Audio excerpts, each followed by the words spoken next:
1972లో బుస్తాన్ harbour అనే ప్లేస్ను చూపించడంతో movie start అవుతుంది. అక్కడ మన హీరో లీ కనిపిస్తాడు. లీ ఒక జ్యువెలరీ షాప్లో చిన్న పని చేస్తూ ఉంటాడు. ఒక వ్యక్తి అక్కడికి వచ్చి లీని ఒక స్మగ్లర్ దగ్గరికి తీసుకెళ్లి పరిచయం చేస్తాడు. ఆ స్మగ్లర్ని అందరూ బాస్ అని పిలుస్తూ ఉంటారు. బాస్ లీతో ఈ రాత్రి నువ్వు ఒక పని చేయాలి, మంచి డబ్బు ఇస్తాను అంటాడు. తర్వాత వాళ్ళు లీని ఒక బోట్లో తీసుకెళ్లి సముద్రం మధ్యలో ఉన్న మరో బోట్లో ఎక్కిస్తారు. అక్కడ ఇద్దరు జపాన్ వాళ్ళు 2 పెద్ద బ్యాగుల్లో బంగారు బిస్కెట్లు, ఖరీదైన గడియారాలు తీసుకుని వచ్చి ఇస్తూ ఉంటారు. బాస్ లీతో బంగారు ఒరిజినల్ గా ఉందో లేదో చెక్ చేయమంటాడు. అప్పుడు లీ బంగారు ఒరిజినలే బాస్, కానీ గడియారాలు ఫేక్ అంటాడు.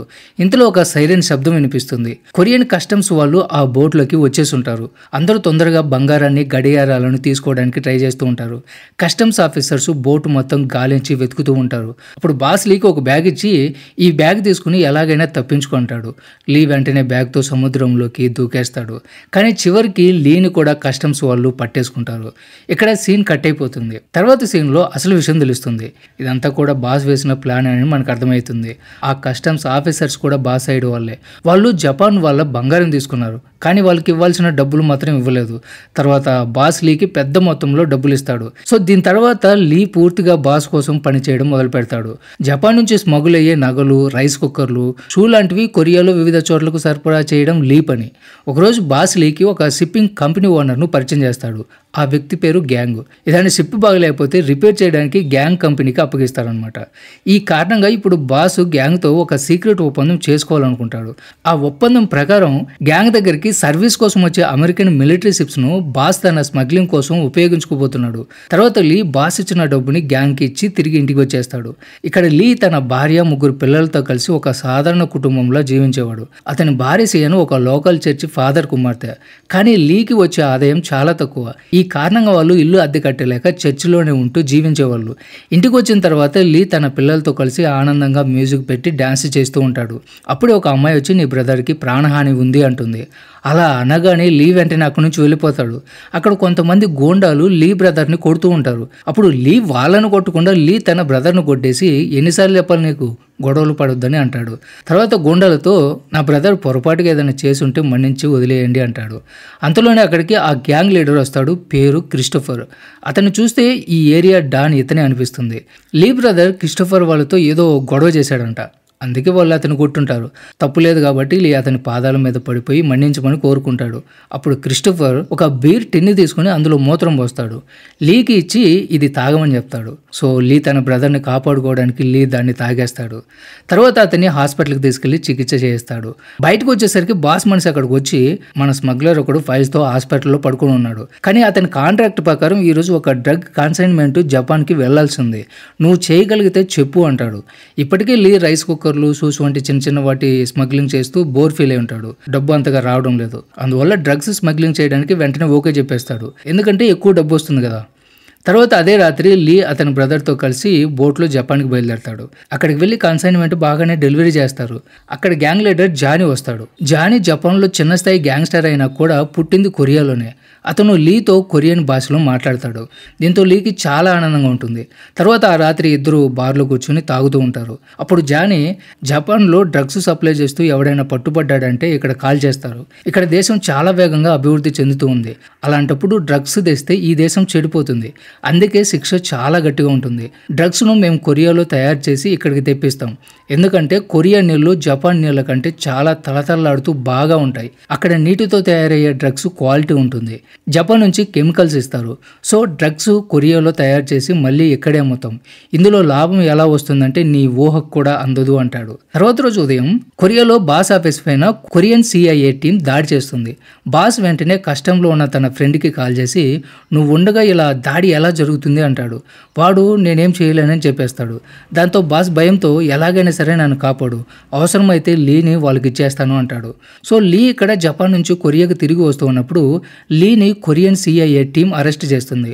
తర్వాత లీని ఒక గోడంలో తలకిందులుగా వేలాడతీసి భయంకరంగా కొడతారు. తర్వాత కొరియన్ CIAలో ఉన్న ఒక ఇన్స్పెక్టర్ లీతో నీకు అంత ధైర్యం ఉందా, అమెరికన్ మిలిటరీ షిప్లోనే స్మగ్లింగ్ చేస్తావా అంటాడు. అప్పుడు లీ నాకేమీ తెలియదు సార్, నాకు భార్య పిల్లలు ఉన్నారు, దయచేసి వదిలేయండి సార్ అని వేడుకుంటాడు. కానీ వాళ్ళు వినిపించుకోకుండా అతన్ని జైలుకి పంపించేస్తారు. జైల్లో లీకి ఒక జపాన్ షిప్ కెప్టెన్ కనిపిస్తాడు. జైల్లో ఉన్న ఇతర ఖైదీలు అతని గురించి చర్చించుకుంటూ ఉంటారు. లీ అదంతా కూడా వింటూ ఉంటారు. తర్వాత తర్వాత లీ భార్య షియాన్ తన ఫ్రెండ్స్తో కలిసి అతను చూడడానికి వస్తుంది. అప్పుడు లీ, నన్ను బాస్కి కస్టమ్స్ ఆఫీసర్తో కల్పిస్తావా ప్లీజ్ అంటాడు. సియాన్ విషయం చెప్పి ఆ వ్యక్తిని అక్కడికి తీసుకొస్తుంది. అప్పుడే లీ చెప్పడం మొదలు పెడతాడు. ఏదేమైనా సరే నన్ను జైలు నుంచి బయటికి తీసుకునిరా. నా దగ్గర ఒక పెద్ద ప్లాన్ ఉంది. దానివల్ల మనం చాలా డబ్బులు సంపాదించుకోవచ్చు. దాంతో మేము నిన్ను కూడా పార్ట్నర్గా చేసుకుంటామంటాడు. దాంతో ఆ వ్యక్తి తనకు తెలిసిన వాళ్ళ సహాయంతో లీని విడుదల చేస్తాడు. ఇక్కడ అసలు విషయం ఏమిటంటే అతను ఫేక్ మెడికల్ డాక్యుమెంట్స్ ఇవ్వడం వల్ల లీకి నిమోనియా ఉందని జైల్లో ఉండలేడని చూపించి హౌస్ అరెస్ట్లోకి మారుస్తారు. అయితే లీ ప్రతిరోజు పోలీస్ స్టేషన్కి వచ్చి సైన్ చేయాల్సి ఉంటుంది. అది ఒక షరత్ అనమాట. బయటకు వచ్చిన తర్వాత లీ చేసిన మొదటి పని సోయిని కలవడం. అతనితో, ఇలా నీకంటే బెస్ట్గా జపాన్లో స్మగ్లింగ్ చేసే వాళ్ళు ఎవరూ లేరు. నా డ్రగ్స్ని షిప్ ద్వారా పంపిస్తే మన ఇద్దరం కూడా బాగా డబ్బులు సంపాదించుకోవచ్చు అంటాడు. అది చెప్పి కొంత అడ్వాన్స్ కూడా ఇస్తాడు. సోయి కూడా ఒప్పుకుంటాడు. తర్వాత రోజు సోయి లీని తీసుకుని కొరియన్ నార్కోటిక్ డిపార్ట్మెంట్ చీఫ్ని కలుస్తాడు. లీ అతనికి భారీగా డబ్బులు ఇస్తాడు. అతను కూడా ఆనందంతో, వ్యాపారం బాగానే ఉంది, కానీ డ్రగ్స్ అమ్మే వాళ్ళు మనమే వాటిని వాడడం మొదలు పెడితే అది మన పతనానికి దారి తీస్తుంది. ఆ ఆట అక్కడితోనే ఆగిపోతుంది. నీకు డ్రగ్ అలవాటు ఉందా అంటాడు. అప్పుడు లీ, లేదు సార్, నాకు డ్రగ్ అలవాటు లేదు, నేను వాటిని అమ్మడానికి మాత్రమే చూసుకుంటాను అంటాడు. ఇలా ముగ్గురు కలిసి ఒక బలమైన టీమ్గా మారిపోతాడు. అప్పుడే లీకి జానీ దగ్గర ఎవరో డ్రగ్స్ తీసుకునే బేకర్ అనే ప్రొఫెసర్ ఉన్నాడు అని గుర్తొస్తుంది. లీ వెంటనే అతనితో మీటింగ్ ఫిక్స్ చేస్తాడు. ఒక గోడంలో వాళ్ళిద్దరికీ మీటింగ్ జరుగుతుంది. ఆ మీటింగ్ జరిగిన తర్వాత రోజే కెమికల్స్ని జపాన్ నుంచి షిప్లో స్మగ్లింగ్ చేసి కొరియాలోకి తెస్తారు. ఇక్కడ ఒక అడ్డదారిగా ఉండే గుడిసెలో ఒక రూమ్ని ల్యాబ్గా మార్చేసి బేకర్ని ఏర్పాటు చేస్తారు. అతను అక్కడే డ్రగ్స్ తయారు చేస్తాడు. సాధ్యమైనంత త్వరగా, అంటే 5 గంటల్లోనే బేకర్ మొదటి డ్రగ్స్ కన్సైన్మెంట్ని రెడీ చేస్తాడు. ఆ డ్రగ్స్ని సోయి షిప్ ద్వారా స్మగ్లింగ్ చేసి జపాన్లో అమ్ముతాడు. వాళ్ళు మొదటి లాభం కూడా అందుకుంటారు. ఇంకో పక్కన జపాన్లో డ్రగ్స్ కొనే జానీ ఏమనుకుంటున్నాడంటే, సోయి లీ కంటే చాలా ఎక్స్పీరియన్స్డ్ కాబట్టి అతనితో కలిసి పనిచేస్తే నా లాభం ఎక్కువగా ఉంటుంది అనుకుంటాడు. ఇలా జానీ సోయితో కలిసిపోయి లీకి ద్రోహం చేసేస్తాడు, లాభాన్ని దోచుకుంటాడు. అయితే ఇక్కడ లీ సిస్టర్ ఈ విషయంలో ఏదో తప్పు జరుగుతుందని గుర్తిస్తుంది. ఆమె, వాళ్ళు వేరే అకౌంట్స్ మెయింటెనెన్స్ చేస్తున్నారు, మనకి రావాల్సిన లాభం మనకు రావటం లేదు అంటుంది. లీ ఈ విషయాన్ని సోయిని కన్ఫర్మ్ చేస్తాడు. అప్పుడు సోయి, నానా, నేను లేకపోతే నువ్వు ఇంకా జైల్లోనే కూర్చొని ఉండేవాడివి, నువ్వు సంపాదిస్తున్న డబ్బు అంతా నా వాళ్ళే వస్తుంది, గుర్తుంచుకో అని అక్కడి నుంచి వెళ్ళిపోతాడు. అంతే, లీకి మొత్తం అర్థమైపోతుంది. ఇలా కుదరదు, ఇప్పుడు ఏదైనా కొత్త దారిలో వెళ్ళాలనుకుంటాడు. అతను జోయి అనే మరో కొరియన్ గ్యాంగ్స్టర్ను కలవడానికి వెళ్తాడు. అతనితో, ఇదిగో టాప్ క్వాలిటీ డ్రగ్స్ నా దగ్గర ఉన్నాయి, ఇవన్నీ జపాన్కి స్మగ్లింగ్ చేయడంలో నువ్వు సహాయం చేస్తే లాభంలో 30% నీదే అంటాడు. అప్పుడు జోయి, జపాన్లో పార్క్ అనే ప్రముఖ స్మగ్లర్ ఉన్నాడు, అతను నా ఫ్రెండ్ కాదు, అన్నయ్యలా అంటాడు, నువ్వు ఇచ్చిన సరుకు సేఫ్గా అక్కడికి వెళ్ళిపోతుంది అంటాడు. అప్పుడు లీ, నేను ఇక మీదట నా మొత్తం సరుకు మీ ద్వారానే పంపిస్తా, నేను మిస్టర్ పార్క్ని కలుస్తాను, మీరు ముందే చెప్పండి అతనికి అంటాడు. అప్పుడు జోయి పార్క్కి కాల్ చేస్తాడు. పార్క్ జపాన్లో ఒక హోటల్లో లీ కోసం ఎదురు చూస్తూ ఉంటాడు. లీ తన బ్రదర్తో కలిసి జపాన్కి వెళ్ళి ఆ హోటల్కి చేరతాడు. అక్కడ ఒక వ్యక్తి ఫోన్లో మాట్లాడుతూ ఉంటాడు. రూమ్ నెంబర్ 73లో ఉన్నాడంట. కొరియా నుంచి 2 వస్తున్నారు, వాళ్ళని పట్టుకుని మనమే పార్కును కలుసుకుని అతన్ని చంపేద్దామంటాడు. అంటే జపాన్లో ఇంకో గ్యాంగు పార్క్ని చంపాలనుకుంటుంది అనమాట. ఈ విషయం తెలుసుకున్న లీ తన బ్రదర్కి సూట్ కేసు ఇచ్చి, నువ్వు 79వ రూమ్కి వెళ్ళి వాడితో మాట్లాడరా అంటాడు. తన బ్రదర్ని పంపించి లీ టెలిఫోన్ బూత్కి వెళ్ళి 73వ రూమ్కి కాల్ చేసి, మీకు ప్రాణహాని ఉంది, జాగ్రత్త అంటాడు. కానీ అవతల వాళ్ళకి కొరియన్ భాష తెలియదు, అతని మాట వాళ్ళకి అర్థం కాదు. సో లీ కాల్ కట్ చేసి తిరుగుతూ ఉంటే పార్క్ని చంపడానికి వచ్చిన రైవల్ గ్యాంగ్లోని ఒక వ్యక్తి అతన్ని వెంటబడతాడు. చాక్తో లీపై దాడి చేయాలనుకుంటాడు, కానీ లీ తిప్పుకొట్టి అతన్నే పొడి చేస్తాడు. వెంటనే రూమ్ నెంబర్ 73 వైపు పరిగెట్టుకుంటూ వెళ్ళిపోతాడు. ఆ సమయంలో రైవల్ గ్యాంగ్లో ఉన్న ఇంకొక వ్యక్తి పార్కు ఉన్న గదికి వెళ్ళడానికి ట్రై చేస్తూ ఉంటాడు. దాంతో లీ లోపలికి వెళ్ళి అతన్ని తాళం వేసి లోపలే ఉంటాడు. ఆ శబ్దం విన్న పార్క్ గ్యాంగ్ వాళ్ళు అక్కడికి వస్తారు. ఇంకా అక్కడే ఉండే 2 గ్యాంగ్స్ మధ్య ఒక పెద్ద గొడవ జరుగుతుంది. అందులో ఒకడైతే తుపాకీ పట్టుకుని పార్కు గదిలోకి వచ్చేస్తూ ఉంటాడు. లీ వెంటనే అతన్ని ఆపి ఫైట్ చేస్తాడు. ఈ లోపలే పార్కు పక్క గదిలోకి వెళ్ళి దాక్కుంటాడు. ఆ సమయంలో పార్కు మనుషులు రైవల్ గ్యాంగ్ వాళ్ళందరినీ చంపేస్తారు. ఎవరూ మిగలకుండా అక్కడి సీన్ క్లీన్ అయిపోతుంది. తర్వాత పార్కు బయటకు వచ్చి లీని చూసి, ఎవరో నువ్వు, నా కోసం ప్రాణాలు తీసుకునేలా ఉన్నావు అంటాడు. అప్పుడు లీ, నేను జోయి పంపిన మనిషిని సార్, మీతో బిజినెస్ చేయాలనుకుంటున్నాను అంటాడు. లీ చేసిన సాహసం చూసి పార్కుకి బాగా నచ్చుతుంది. అంతే, ఆ రాత్రి లీ అతని బ్రదర్ని ఒక పెద్ద బార్కి తీసుకెళ్లి ఒక కాస్ట్లీ మందు తాగిస్తాడు. అంతేకాకుండా పెద్ద మొత్తంలో డబ్బు కూడా ఇస్తాడు. అక్కడే ఫస్ట్ టైము లీ అతని బ్రదర్ డ్రింక్లో డ్రగ్స్ వేసుకుని తాగుతారు. తర్వాత పార్క్ ఇచ్చిన డబ్బుతో లీ కొరియాకు తిరిగి వస్తాడు. ఇక్కడ నుంచి లీ డ్రగ్స్ బిజినెస్ ప్రారంభిస్తాడు. పార్క్ సహాయంతో జపాన్ నుంచి రా మెటీరియల్స్ని కొరియాకి స్మగ్లింగ్ చేస్తాడు. ప్రొఫెసర్ బేకర్ వాటితో డ్రగ్స్ తయారు చేస్తాడు. ఆ డ్రగ్స్ను మళ్ళీ జోయి సహాయంతో జపాన్కి పంపుతాడు. ఇలా డ్రగ్స్ మార్కెట్లో తనదైన ఒక ముద్ర వేసుకుంటాడు. లీ బిజినెస్ రోజు రోజుకి పెరిగిపోతూ ఉంటుంది. ఇప్పుడు 1974 సంవత్సరం. ఇక్కడ కొరియన్ నార్కోటిక్ డిపార్ట్మెంట్లోకి ఒక కొత్త ఆఫీసర్ వస్తాడు. పేరు ఇష్. మరోవైపు లీ ఒక పెద్ద ఇల్లు కొని తన కుటుంబంతో అక్కడికి మారిపోతాడు. తన కొత్త పెద్ద కారు తిప్పుకుంటూ వస్తూ ఉంటే కొన్ని రోజుల క్రితం తనకి మూత్రం దాగించాడు కదా క్రిస్టోఫర్, ఇప్పుడు అతనే లీ కారు తలుపు తీయడం మొదలు పెడతాడు. తర్వాత ఒక రోజు లీ జోయిని కలిసి డ్రగ్స్కి సంబంధించిన వాటిని అతని షేర్లను ఇచ్చే పనిలో ఉంటాడు. అప్పుడు జోయి, డ్రగ్స్కి డిమాండ్ జపాన్లో మాత్రమే కాదు మన దేశంలో కూడా ఉంది, మన దేశంలో కూడా అమ్మితే బిజినెస్ ఇంకా పెరుగుతుంది అంటాడు. లీ కూడా దానికి అంగీకరిస్తాడు. అప్పటి నుంచి ఆ దేశంలో కూడా డ్రగ్స్ అమ్మడం మొదలు పెడతారు. మరోవైపు ఆ కొత్త ఆఫీసర్ ఆ డ్రగ్స్ కొన్న వ్యక్తిని పట్టుకుని విచారణ చేస్తాడు. కానీ అతను ఎవరి గురించి ఏమీ చెప్పడు. అప్పుడు అతను, నువ్వు డ్రగ్స్ ఎలా కొనుక్కుంటున్నావో అలాగే కొను, మేము ఆ డీలర్ని ఖచ్చితంగా పట్టుకుంటామంటాడు. ఈ మిషన్లో నార్కోటిక్ డిపార్ట్మెంట్ చీఫ్ కూడా ఉంటాడు. కానీ అతనికి చాలా భయం ఉంటుంది. ఎందుకంటే లీ తనకి హామీలు డబ్బులు చాలా ఇచ్చే ఉంటాడు.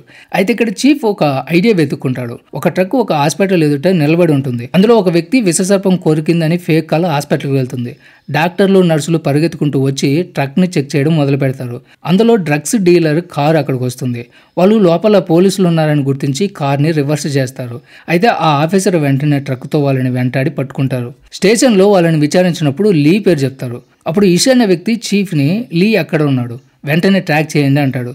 అప్పుడు చీఫ్, అతను ఒక చిన్న దొంగే, అతనికి ఎలాంటి డ్రగ్స్ బిజినెస్ ఉండవు, వాళ్ళు అబద్ధం చెప్తున్నారు అంటాడు. అప్పుడు ఇసు, ఇలా అయితే లీని వదిలేండి సార్, కానీ జోయి కెప్టెన్ సోయిని పట్టుకుంటే చాలు అంటాడు. అప్పుడు చీఫ్, వాళ్ళని పట్టుకోవడం అంత ఈజీ కాదు, వాళ్ళకు పైన వాళ్ళతో చాలా పరిచయాలు ఉన్నాయి, కింద నుంచి మొదలు పెడదామంటాడు. ఇవన్నీ విన్న తర్వాత ఇష్కి చీఫ్ పైన అనుమానం మొదలవుతుంది. సరే మీ పని మీరు చేయండి, లొకేషన్ చెప్పండి, వారెంట్ నేను తీసుకొని వస్తాను అంటాడు. సోయికి ఈ విషయం తెలిసి వెంటనే లీకి సమాచారం ఇస్తాడు. లీ కారులో అక్కడికి వస్తాడు. అక్కడ సోయి కోపంగా, ముందే చెప్పాను కదా గ్యాంగ్స్టర్లతో డీల్ చేయొద్దని ముందే చెప్పాను కదా, ఇప్పుడు నువ్వు ఇబ్బందుల్లో పడిపోతున్నావు చూడు అంటాడు. అప్పుడు లీ, డ్రగ్స్ బిజినెస్ గ్యాంగ్స్టర్తో చేయకపోతే సన్యాసులతో చేయమంటావా, అన్నీ నా మీదే ఉన్నాయి, నీకెందుకు రా మధ్యలో అంటాడు. ఇది విని సోయి కోపంతో లీని కొట్టడం మొదలు పెడతాడు. నీ వల్లే ఇప్పుడు పోలీసులు నన్ను కూడా టార్గెట్ చేస్తుంది, ఇప్పటి నుంచి మన ఇద్దరం పరాయి వాళ్ళం, నువ్వెవరో నాకు తెలియదు, నేనెవరో నీకు తెలియదు, జాగ్రత్తగా తప్పించుకో లేదంటే అరెస్ట్ అయిపోతావు అని చెప్పి సోయి అక్కడి నుంచి వెళ్ళిపోతాడు. ఇప్పుడు లీకి టెన్షన్ మొదలైపోతుంది. అతను వెంటనే జోయికి కాల్ చేస్తాడు. జోయి, అంత టెన్షన్ అవసరం లేదు, నువ్వు సియోల్కి వెళ్ళి మిస్టర్ కీమ్ని కలువు, నేను నిన్ను పంపించినట్టు చెప్పు, అతను నీకు హెల్ప్ చేస్తాడంటాడు. సో లీ ఆలస్యం చేయకుండా సియోల్కి వెళ్ళిపోతాడు. అక్కడ ఆ కీమ్ అనేవాడు జోయికి కింద పనిచేసే చిన్న గ్యాంగ్స్టర్ మాత్రమే. లీ అప్పటికే పోలీసుల నుంచి తప్పించుకుని తిరుగుతున్నాడు కాబట్టి కొన్ని రోజులు అక్కడే దాక్కునే ప్లాన్ చేస్తాడు. లీ కీమ్కి తన డ్రగ్ చూపిస్తాడు. కీమ్ ఒక ఇంజెక్షన్లో దాన్ని వేసుకొని తీసుకుంటాడు. చాలా మంచిగా ఉందని ఫీల్ అవుతాడు. అప్పటి వరకు దాక్కుని లీ బిజినెస్లో మాత్రం ఆపుడు. అతను ప్రొఫెసర్ బేకర్ను సియోల్కి పిలిపిస్తాడు. కీమ్ స్థలంలోనే ఒక ల్యాబ్ ఏర్పాటు చేసుకుంటాడు. అక్కడ బేకర్తో డ్రగ్స్ తయారీ విధానాన్ని నేర్చుకోవడం మొదలు పెడతాడు. తర్వాత ఏమవుతుందంటే లీ తానే మొదటి డ్రగ్ కంటైన్మెంట్ని తయారు చేస్తాడు. బేకర్ అది చూసి ఆశ్చర్యపడిపోయి, అంత తొందరగా ఎలా నేర్చుకున్నావు అంటాడు. సో ఇప్పటి నుంచి లీ సియోల్ నుంచి తన డ్రగ్స్ బిజినెస్ని విస్తరింపజేసుకుంటాడు. కీమ్తో కలిసి వేరే వేరే చోట్ల తిరుగుతూ ఉంటాడు. ఒకరోజు కీమ్ అతను ఒక పెట్రోల్ పంప్ దగ్గరికి తీసుకెళ్తాడు. అక్కడ ఒక అమ్మాయిని చూపిస్తూ, ఇది ఒక పెద్ద పొలిటీషియన్ కూతురు, తనతో నువ్వు కనెక్ట్ అయిపోతే ఆమె తండ్రి వల్ల మన బిజినెస్ ఇంటర్నేషనల్ స్థాయికి పెరిగిపోతుంది అంటాడు. లీ ఆమెతో మాట్లాడడం మొదలు పెడతాడు. రెండో రోజే ఆమెను తన ఖరీదైన కారులో తీసుకెళ్లి డేట్కి వెళ్ళి తనను ఇంప్రెస్ చేస్తాడు.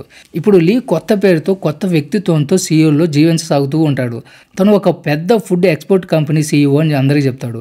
అలా లీ లీటా మధ్య బంధం బలపడుతుంది. ఆమె తన తండ్రి మనుషులతో వ్యక్తులతో పరిచయం చేస్తుంది. మా నాన్న ఎలక్షన్ క్యాంపెయిన్కి మంచి ఫండింగ్ కూడా ఇవ్వగలడు అని చెప్తుంది. సో ఇప్పుడు లీ రాజకీయ సంబంధాలు కూడా క్రమంగా పెరగడం మొదలవుతుంది. ఒకరోజు లీటా లీని తండ్రిని కలవడానికి జపాన్కి తీసుకెళ్తుంది. అక్కడ ఆమె తండ్రి ఫారిన్ మినిస్టర్గా ఉంటాడు. లీ అతన్ని కలుసుకుని ఒక బహుమతి బాక్స్ ఇస్తాడు. అతను బాక్స్ ఓపెన్ చేస్తే అందులో బుద్ధుడి విగ్రహం ఉంటుంది. అప్పుడు లీ అంటాడు, ఇది చూడడానికి బుద్ధుడి విగ్రహం, కానీ దాంట్లో టాప్ క్వాలిటీ డ్రగ్స్ ఉన్నాయి అంటాడు. ఇది విన్న మంత్రి ఇంకా బాగా ఫ్రెండ్ లాగా మెరగడం మొదలు పెడతాడు. తర్వాత ఆ రాత్రి ఒక పార్టీ జరుగుతుంది. లీ ఒంటరిగా గ్లాస్ పట్టుకొని నిలబడి ఉంటాడు. ఒక అజ్ఞాత వ్యక్తి అక్కడికి వచ్చి, ఏ దొంగ ఇక్కడేం చేస్తున్నావు అంటాడు. అక్కడ ఉన్నది ఎవరో కాదు, సిఐఏ ఇన్స్పెక్టర్. గతంలో లీని పట్టుకుని జైల్లో తలకిందులుగా వేలాడదీసింది ఇతనే. అతను తిడుతూ అంటాడు, నీలాంటి చిన్న దొంగ ఇలాంటి గ్రాండ్ పార్టీకి ఎలా వచ్చింది? నిన్నప్పుడు సముద్రంలో దూకేసి తన్నేసుడంటే ఇంకా బాగుండేది. నీ అదృష్టం బాగుండి తప్పించుకున్నావు అని హేళన చేసి మాట్లాడతాడు. అన్నీ విన్న లీ కోపంతో రగిలిపోతాడు. అదే సమయంలో లేట్ అక్కడికి వస్తుంది. ఏమైంది లీ, అంత టెన్షన్గా ఉన్నావు అంటుంది. అప్పుడు లీ అంటాడు, వాడిక్కడ ఎందుకున్నాడు అంటాడు. అప్పుడు లేట, ఇప్పుడైనా కొరియన్ ఎంబసీలో పనిచేస్తున్నాడు. మన దేశంలో ఉన్న జపాన్ గూఢాచారులను పట్టుకోవడం ఆయన బాధ్యత అంటుంది. తర్వాత ఆ రాత్రి పార్టీ తర్వాత లీ జానీని కలుస్తాడు. బుద్ధుని విగ్రహంతో నిండి ఉన్న డ్రగ్స్ చూపిస్తూ, ఇదిగో ఇదే అని అన్నీ చూపిస్తూ ఉంటాడు. ఇంతలో సిఐఏ ఇన్స్పెక్టర్ కారులో అక్కడికి చేరుకుంటాడు. అక్కడ లీ జానీకి, వీడే నన్ను అరెస్ట్ చేసి జైల్లో వేసి కొట్టి నన్ను అవమానించాడు అంటాడు. జానీ ఇక్కడ చాలా సీరియస్గా ఆ ఇన్స్పెక్టర్ వైపు చూసి, బ్రదర్, ఈ వ్యక్తి చాలా డేంజరస్. మా అన్నయ్య కొడుకు అతని కాలేజీలో చదువుతున్నాడు. అల్లుడు జపాన్ స్పై అంటూ ఈ మనిషిని అతన్ని జైల్లో వేసేశాడు. మా కుటుంబం పరువు మొత్తం పోయింది. వాడికి చాలా కోపం ఉంది అంటాడు. ఇంతలో ఇన్స్పెక్టర్ డోర్ దగ్గరకు వచ్చి, నీ పేరేనా జపాన్ స్పై అంటాడు. సో జానీకి కోపం వచ్చి అతన్ని షర్టు పట్టుకుని లోపలికి లాగేస్తాడు. లీ కూడా అతని పక్కనే పట్టుకుంటాడు. జానీ కార్ స్టార్ట్ చేస్తాడు. ఇన్స్పెక్టర్ను గోడ వైపు తీసుకెళ్తారు. కారు గోడ మధ్య ఇరుక్కుపోయి అతను చనిపోతాడు. తర్వాత ఇద్దరు కలిసి అతని శరీరం ముక్కలు చేసి ఒక బారెలో వేసేస్తారు. అదంతా కూడా సముద్రం మధ్యలో తీసుకెళ్లి డిస్పోజ్ చేస్తారు. అయితే లీకి ఈ విషయం అసలు జీర్ణించుకోలేకపోతాడు. ఒక వ్యక్తిని చంపేశానన్న గిల్ట్ అతనిలో ఉంటుంది. ఆ బాధను తగ్గించుకోవడానికి తన డ్రగ్స్ని గ్లాసులో కలిపి తాగేస్తాడు. అయితే అక్కడే ప్లాట్లో ఇంకో ఎండింగ్లో ఎస్ అనే వ్యక్తి స్పెషల్ టీం క్రియేట్ చేస్తాడు. ఎందుకంటే పోలీస్ డిపార్ట్మెంట్లో ఎవరో ఒకరు స్మగ్లింగ్ గ్యాంగ్కి సమాచారం ఇస్తున్నట్లు అతనికి అనుమానం. ఒక కానిస్టేబుల్ని రెడీ హ్యాండెడ్గా పట్టుకుంటారు. అతను మాఫియా దగ్గర నుంచి లంచం తీసుకుని ఉంటాడు. అతన్ని పట్టుకుని అడిగితే అసలైన డెవలప్మెంట్ బయటపడుతుంది. నార్కోటిక్ డిపార్ట్మెంట్కి చీఫ్నే గ్యాంగ్తో పనిచేస్తూ ఉంటాడు. అతను కూడా లీ పేరు చెప్తాడు. కానీ లీ మీద ఆధారాలు ఏమీ ఉండకపోవడంతో ఎస్ అతన్ని ఏమీ చేయలేకపోతాడు. ఇలా 2 సంవత్సరాలు గడిచిపోతాయి. తర్వాత లీ బోసాన్కి తిరిగి వచ్చేస్తాడు. సిటీ బయట పెద్దగా ఒక బంగ్లా కొనుక్కుంటాడు. ఒక ల్యాబ్ ఏర్పాటు చేసి డ్రగ్స్ తయారు చేయడం మొదలు పెడతాడు. తన మనుషుల ద్వారా జపాన్, కొరియా దేశాలకు పెద్ద ఎత్తున సరఫరా చేస్తూ ఉంటాడు. ఆ ఇంట్లో ఒక పెద్ద వాల్ట్ కూడా వేసి ఆ డ్రగ్స్ బిజినెస్ ద్వారా వచ్చిన మొత్తం డబ్బు అందులోనే దాచిపెడతాడు. డాటా అనే అమ్మాయి కూడా అతని దగ్గర ఉండిపోతుంది. పగలంతా కూడా లీ ఫుడ్ ఎక్స్పోజ్ కంపెనీకి సీఈఓ, రాత్రిపూట అయితే డ్రగ్స్ వరల్డ్కి కింగ్ మేకర్. సో అతను లైఫ్ ఊహించిన విధంగా భయంకరంగా నడుస్తూ ఉంటుంది. కానీ ఒకరోజు లీ తమ్ముడు మత్తులో ఒక వ్యక్తిని కత్తితో పొడిచి చంపేస్తుంటాడు. పోలీసుల నుంచి తప్పించుకుని లీ తన మనుషుల ద్వారా వాడిని కిడ్నాప్ చేయించి ఒక బిల్డింగ్లో బంధించి పెడతాడు.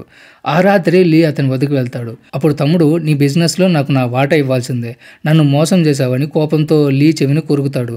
ఇంతలో జోయ్ వచ్చి, నీ తమ్ముడు చంపిన వాడిని బాడీ డిస్పోజ్ చేయాలి, ఖర్చు కాస్త ఎక్కువే వస్తుంది అంటాడు. అందుకు లీ కోపంతో, ఎంత కావాలంటే అంత తీసుకో, కానీ డిస్పోజ్ చెయ్యి అని ఆర్డర్లా చెప్తాడు. ఆ మాటలో ఉన్న టోన్ జోయ్కి నచ్చదు. నువ్వు ఎంత ఎదిగినా సరే అదంతా నా వల్లే జరిగింది, నన్ను నీ బాడీ గార్డ్ లాగా చూడకు, లేదంటే నిన్ను కొట్టి చంపేస్తా అంటూ కోపంతో వెళ్ళిపోతాడు. ఇంకోవైపు లీ భార్యకి లీ డాటా అనే అమ్మాయితో రిలేషన్లో ఉన్నాడని తెలుస్తుంది. ఆమె అతనితో గొడవపడి, ఇప్పుడు నువ్వు నాకు అవసరం లేదు, మళ్ళీ నువ్వు నా పిల్లల దగ్గరికి రావద్దంటూ లీని ఇంటి నుంచి తరిమేస్తుంది. లీ కూడా కోపంతో బయటకు వెళ్ళిపోతాడు. అక్కడి నుంచి నేరుగా తన ఇంటికి వస్తాడు. ఆమె లీ చేతికి డ్రగ్ ఇంజెక్షన్ల మచ్చలు ఉన్నాయని గమనిస్తుంది. ఆమె, నేను నాన్నతో మాట్లాడి నీకు కొత్త బిజినెస్ ఆప్షన్ని సెట్ చేస్తున్నా, కానీ నువ్వు మాత్రం మళ్ళీ మళ్ళీ డ్రగ్స్ వాడుకుంటున్నావు, ఇలా అయితే నడవదంటుంది. సో లీకి భయంకరంగా కోపం వస్తుంది. లీటాతో గొడవపడి అక్కడి నుంచి వెళ్ళిపోతాడు. ఇంకోవైపు లీ తమ్ముడు డిశ్చార్జ్ అవుతాడు. హాస్పిటల్ నుంచి బయటికి రాగానే పోలీసులు అతను పట్టుకుంటారు. అతను లీ తమ్ముడని షాన్కి కూడా తెలిసిపోతుంది. అంటే డ్రగ్స్ సామ్రాజ్యాన్ని నడుపుతున్న లీకి దగ్గర బంధువు.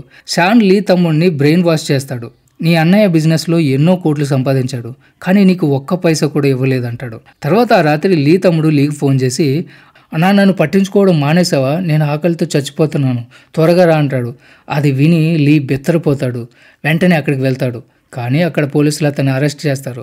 చేతికి కట్టేసి స్టేషన్కి తీసుకెళ్తాడు. అక్కడ ఫుల్ డీటెయిల్స్ బయటపడతాయి. లీ ఫుడ్ ఎక్స్పోజ్ కంపెనీ సీఈఓ అంటూ అందరినీ మోసం చేస్తూ అసలైన డ్రగ్ స్మగ్లింగ్ కింగ్ పిన్లా పనిచేస్తున్నాడని వాళ్ళకి అర్థమవుతుంది. అతన్ని నేరం ఒప్పుకోమంటాడు. కానీ లీ ఏమీ ఒప్పుకోడు. దాంతో పోలీసులు 2 రోజులు మా హ్యాండ్ ఓవర్లో ఉంటే నిన్ను అన్నీ ఒప్పిస్తాము అంటారు. అయితే రెండో రోజు సడన్గా లీ బయటకు వచ్చేస్తాడు. ఇక్కడ అసలు విషయం ఏమిటంటే లీటా తన తండ్రి ఇన్ఫ్లుయెన్స్ ఉపయోగించి లీకి బెయిల్ ఇప్పించుంటుంది. తన కారులో తీసుకెళ్తూ ఆమె మళ్ళీ డ్రగ్స్ విషయాల్లో చిక్కుకుపోతే ఇక నేను ఎప్పుడు నీకు హెల్ప్ చేయనంటుంది. దానికి లీ కోపంతో నా డబ్బులతో నువ్వు బయటకు తీసుకొచ్చావు కానీ నీ ఖర్చుతో తీసుకొచ్చినట్లు మాట్లాడుతున్నావు అంటాడు. దీంతో ఇద్దరి మధ్య భయంకరంగా గొడవ జరుగుతుంది. ఒక స్టేజ్లో లీ కోపంతో ఆమెని కారు నుంచి తోసిపడేస్తాడు. ఇంతలో డ్రైవర్ జానీ కొరియా వచ్చాడంట. ప్రస్తుతం ఓషన్లో ఉన్నాడు. జపాన్లో ఒక పెద్ద గ్యాంగ్స్టర్ని చంపేశాడంట.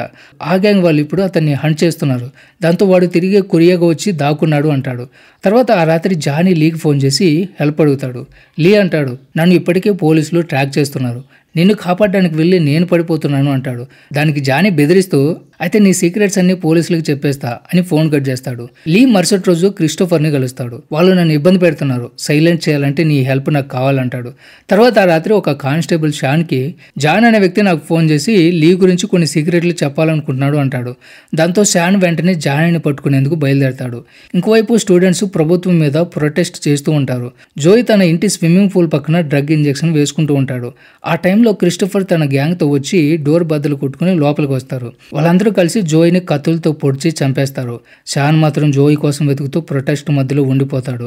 అందులో ఒకడు రాయి విసురుతాడు. దాంతో రైడ్స్ స్టార్ట్ అయిపోతాయి. అంతా కూల్ అయిపోయిన తర్వాత జానీ అక్కడికక్కడే చనిపోయి ఉంటాడు. అతన్ని కూడా ఎవరో కత్తితో పొడిచేసి ఉంటారు. ఈ విధంగా లీ క్రిస్టోఫర్ సాయంతో ఒకే రాత్రి జోయ్ జానీని ఇద్దరిని మాయం చేసి ఉంటాడు. తర్వాత అదే రోజు కొరియా అధ్యక్షుని ఎవరో కాల్ చేసి ఉంటారు. ప్రెసిడెంట్ అక్కడికక్కడే చనిపోతాడు. అప్పటి నుంచి మిలిటరీ రూల్ ప్రారంభమవుతుంది. అధికారులందరూ దేశం విడిచిపోతూ ఉంటారు. లీటా గోల్డ్ బిస్కెట్లు బ్యాగ్లో పెట్టుకుని సిటీ వదిలేసి వెళ్ళిపోతుంది. నెక్స్ట్ రోజు లీ తనకు తెలిసిన రాజకీయ నాయకులకు ఫోన్ చేస్తాడు. ఎవ్వరు కూడా ఫోన్ లిఫ్ట్ చేయరు. ఒకడు ఫోన్ ఎత్తి దేశ పరిస్థితి చాలా చెత్తగా ఉంది, నువ్వు ఎలాగైనా దేశం విడిచి ఎక్కడికైనా వెళ్ళిపో, ఇంకెప్పుడు ఫోన్ చేయకు అంటాడు.